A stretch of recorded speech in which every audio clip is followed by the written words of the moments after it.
got a question I want to ask both of you. So, given the dominant role that certain tech companies play in the public dissemination of information, particularly constituting news and commentary, it would be concerning if they were purposely undermining certain points of view, if they were systematically doing so along partisan political lines, for example. Should viewpoint bias, political viewpoint bias, be the subject of antitrust enforcement? Mr. Delrahim, we'll start with you. Hit the button, if you will. Sorry. I think, Senator, it's an important question as a matter of public policy, and it's something that I think every American, regardless of point of view, should be concerned about. To the extent it's part of the qualitative analysis under antitrust law, I think that's a very legitimate question.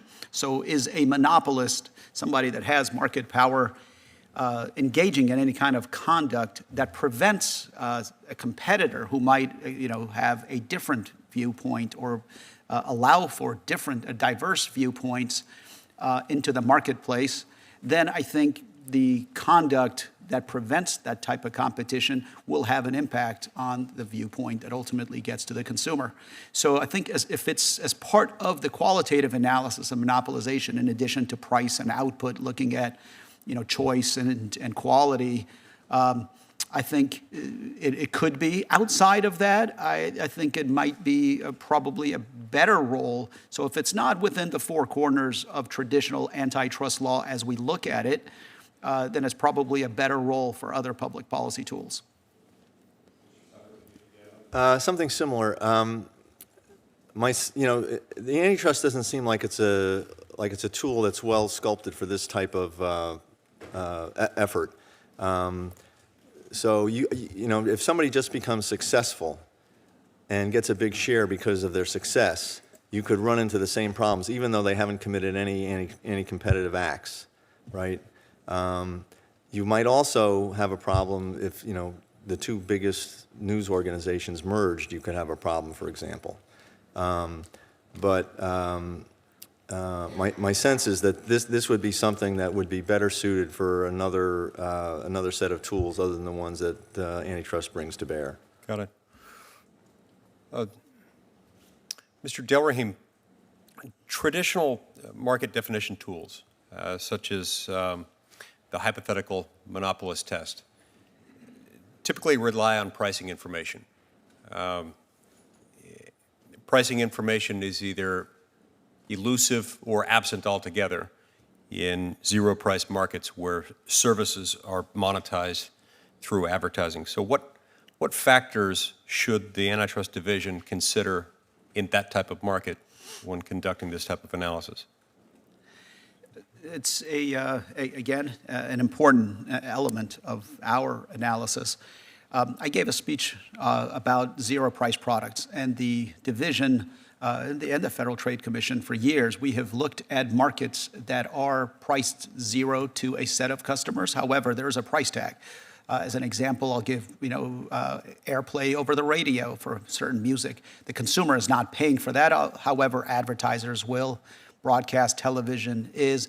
And so we have to look at the tools of what is, is this consumer's preferences? Are there substitutes for the product?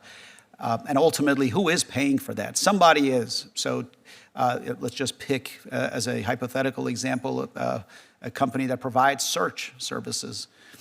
Even though that search to the ultimate customer may not have actual price, the price of the search to the advertiser may be one area we could examine. Thank you. That's helpful. And so in that respect, this isn't new. It's not completely unique. It is, there are some models that you can look to. As part of your tech reviews, both of your agencies have been actively soliciting third-party complaints. I realize you have the need to talk to third-party witnesses to investigate and potentially build a case. This makes sense.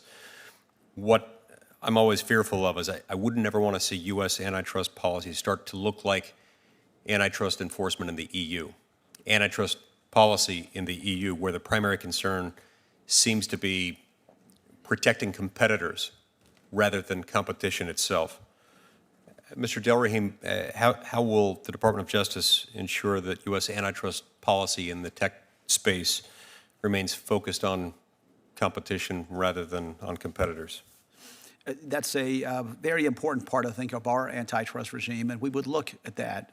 We have longstanding Supreme Court precedent that says the antitrust laws are not intended to protect competitors, but competition itself. And that's what we look at, and our enforcement actions should be consistent with that. We also work with our friends abroad, including with the European Commission. And I think more and more we're seeing more convergence. Of course, they have a different regime, both administratively and some of the substantive law under the treaty that they operate in. And so there are some differences, but I think more and more I've been encouraged about the way they look at antitrust and how they apply it.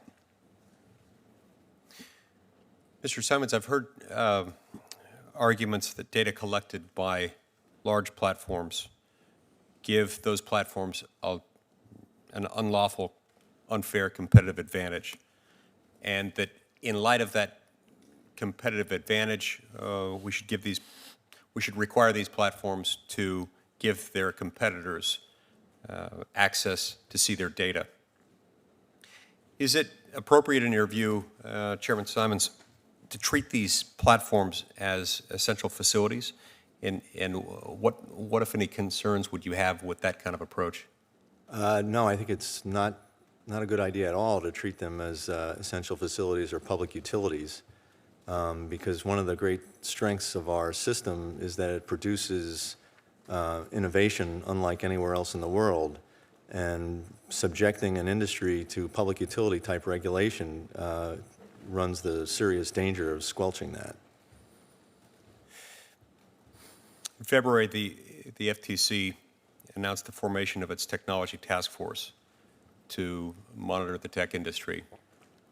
Is it fair to say that the FTC created the technology task force because there are benefits to having a dedicated staff focusing specifically on those issues?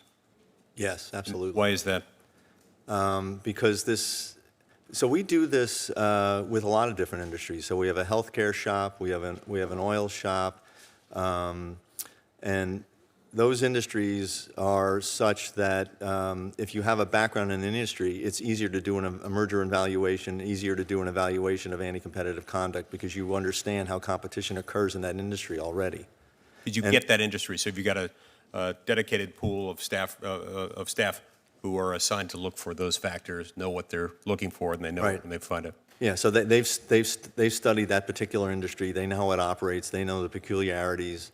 And some of the industries, like hospitals, for example, have a regulation overlay, which is difficult to understand sometimes, and that's particularly true in the context of pharmaceuticals. So this will make you more effective in doing this? Yes. And if that's the case, if you're more effective in having a dedicated team like that, wouldn't you be more effective if you could consolidate those resources rather than having them split into two antitrust enforcement agencies? Sure. Do you disagree, Mr. Delrahim?